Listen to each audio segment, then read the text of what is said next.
Danse, It's an honor to be with you all today. I want to share with you that some of the teachings I'm going to share with you today come before my time. My goal today is that when we exit those doors, we go back to our professional field of practice. That you leave with tools that'll allow you to have the courage to tell your own story. The reason I am heavily invested in storytelling, because that's how I was raised ever since I was a kid. I grew up in a place called Sweetgrass First Nation by North Battleford, Saskatchewan. And when I grew up there, the main way that we would learn was sitting around elders growing up. Oftentimes we'd be sitting on the floor. And when we'd be sitting on the floor, these elders would speak to us. They would tell story upon story upon story. And these stories were so heavily invested in an outcome. This outcome had a teaching moment. And the teaching moment get embedded into our subconscious mind. And it stayed with us up until we carry that journey until we're no longer here. That's the power of storytelling. Everyone has a turning point event in their life that brought you here in this room today. Everyone has a turning point event in their life where you could have went this way or this way, but you chose your field of practice. You chose to become a professional.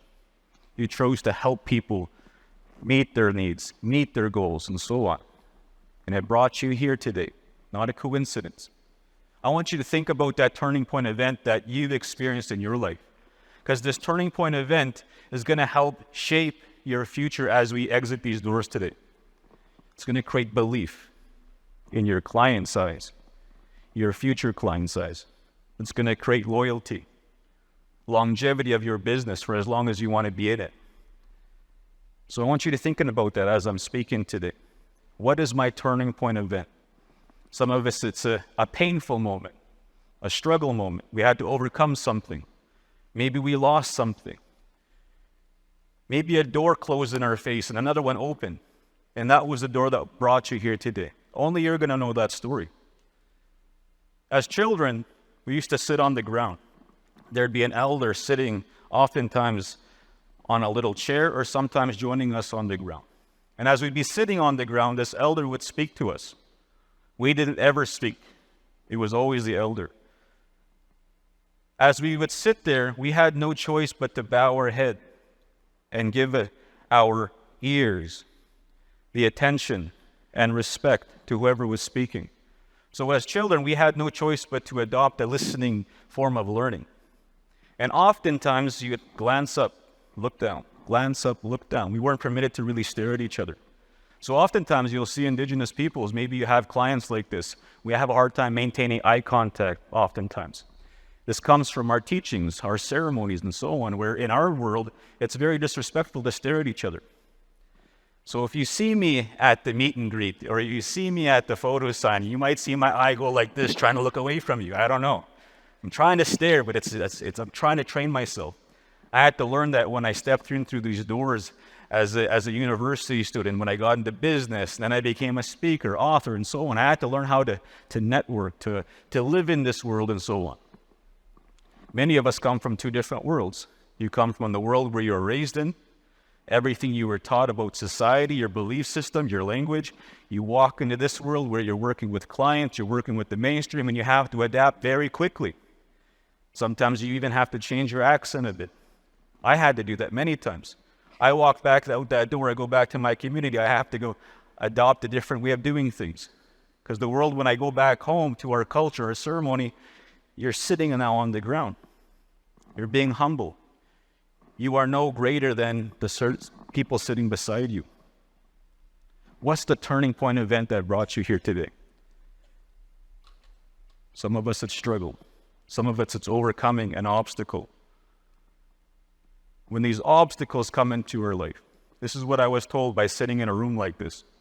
They used to say, when these obstacles come into your life, oftentimes they come to help you, to push you somewhere.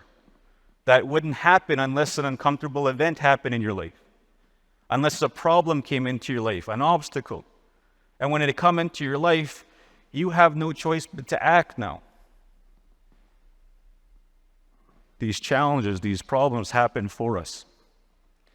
And when we look at life that way, we'll oftentimes see that that's where growth happens, when we're uncomfortable. We all know this. We're all sitting in here. Many of us are athletes in this room.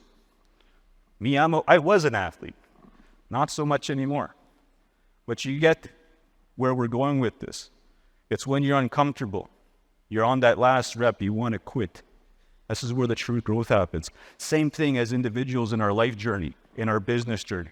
When we're uncomfortable, this is where growth happens. We get taught things about ourselves. I want to tell you a few stories today while I'm up here.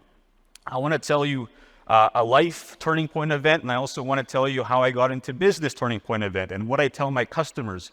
Because if I could tell you one thing today, one thing that grew my companies, one thing that sold thousands of products, one thing that gets me booked on stages and so on, sells thousands of books every year, it's this. It's the power of storytelling.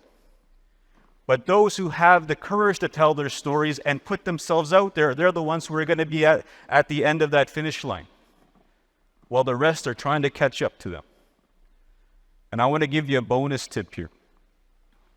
It's the ones who tell a story that have a purpose-driven mission behind it. What is your purpose-driven mission in your life journey? They used to say right here when we were sitting, they used to say, when you're born here, you're given a purpose. You're given gifts, you're given talents, you're given abilities. You're walking down this long road of life, and on this long road of life, there's going to be things that will happen to you. People will come into your life to try help you. People that will come and test you, teach you things, help you along your journey. People that will try to take away from your path. People who are only meant to be there for a season, not your lifeline, because they're meant to teach you something about yourself. You're going to have clients like this. Some you're going to love to work with, some you're not going to really care for. But there's something there that's going to teach you about being appreciative to what's to come in the future. So as you're walking every step on your lifeline, events like this will happen. You're building your story. And you come to a turning point event that brings you to a why. You could choose to go this way, or you could choose to go this way. And when you hit that why, you're going to make a choice, because that's one of the things we've been given as human beings, the power of choice, the power to use our mind. And everything that goes into our mind dictates our physical actions, how we speak to each other, how we treat each other, how we walk in through the door. And so when we're living life, we come to that why. I know for a fact that everyone in this room has a turning point event that brought you here. As we leave today, here's my challenge to everyone. Before this event's over, I encourage you to do this one thing for me. Find a turning point event. If you don't know it, think about it right now. Get the clarity. Oftentimes, we're very hard on ourselves as human beings. It's right there oftentimes. What's the turning point event? I want you to write it down. If you don't like writing, then go on your phone, record yourself talking about this turning point event story that brought you here today. And the last thing I want you to do as we're wrapping up today, hopefully by end of today, is I want you to publish that video. And I want you to share it to all of your contacts on social media, on your Facebook, your Twitter, Instagram threads, all the new stuff that's up, TikTok. And I want you to see what happens. At the end of that video, I want you to have a call to action that brings them back to you, your website, your whatever it is that you're trying to sell, a product or service. This simple 3-step formula is what I did when I was selling my first t-shirt out of my backpack. I used to tell people what my why was. Right away I did. They'd say, well, why should I buy your shirt, Kendall? So I'd have to explain my childhood story. I had to explain a lot of things. I used to have to tell people that the reason I'm trying to sell this brand, and I used to have to get up on stages like this. I was never a public speaker growing up. In fact, growing up when you're around people who listen, subconsciously, all you've been taught is to listen, so you don't ever get a chance to speak. So when the teacher in grade 5 calls your name up to get up to the front of the class, it's very intimidating. But that's where growth happens. my first professional presentation. You know what happened as I was getting up the stairs? Thankfully, I wasn't getting up the stairs today. I would have got some trigger flashbacks. I fell down the stairs. Man, that was embarrassing. And I used to have these notes in my pocket, and I used to have to speak at a podium like this. And I remember ruffling that paper around, and I was just so nervous. And I was thinking, man, I wanted to quit there. I didn't want to go back. But if I didn't go back, I wouldn't be here with you right now. I wouldn't get a chance to do this and speak to people every single year, different audiences around the globe. It's a privilege.